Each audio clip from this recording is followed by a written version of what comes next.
பிசாசு எல்லா மனுஷருக்கும் எதிரிதாங்க. அதனாலதான் அவனுக்கு சத்துருன்னு இயேசு பேர் வச்சாரு. அந்த சத்துருக்களை சங்காரம் பண்றதுக்கு நம்மகிட்ட ஒரு ராணுவம் இருக்குதுங்க. அந்த ராணுவம் இன்னைக்கு உங்களுக்கு ஒத்தாசையா வருதுங்க. உங்க சத்துருக்கள் தலை குனிங்கி போவாங்க. சத்துருக்கள் வெட்கப்பட்டு போகணும்னா பாட்டி கூட சேர்ந்து ஜெபம் பண்ணுங்க. சேனைகளின் கர்த்தாவே உமக்கே மகிமை உண்டாகட்டப்பா. சத்துருக்கள் பயமுறுத்துவதை எல்லாம் ஒழியட்டப்பா. ஒவ்வொரு பிள்ளைகளுக்கும் உங்க சேனையை அனுப்புங்கப்பா.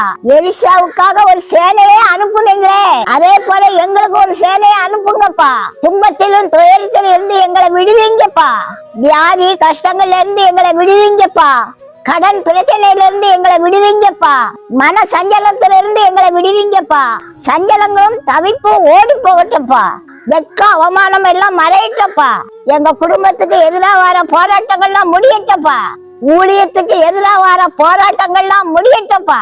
இயேசுவின் நாமத்தில் ஜெபிக்கிறேன் நல்ல பிதாவே, ஆமென். பயப்படாதீங்க. உங்களை பயமுறுத்தின ராணுவம் ஓடி போயிட்டு அது உங்களை நினைச்சு கூட பார்க்காது. கர்த்தரோட சேனை உங்களை பாதுகாக்குங்க.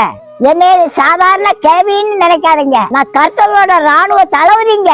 இந்த கர்த்தரின் சேனை ஊழியம் உங்களுக்காக, உங்க குடும்பத்துக்காக சத்துருவின் சேனையோட யுத்தம் பண்ணதுக்கு ஆயத்தமா இருக்கு.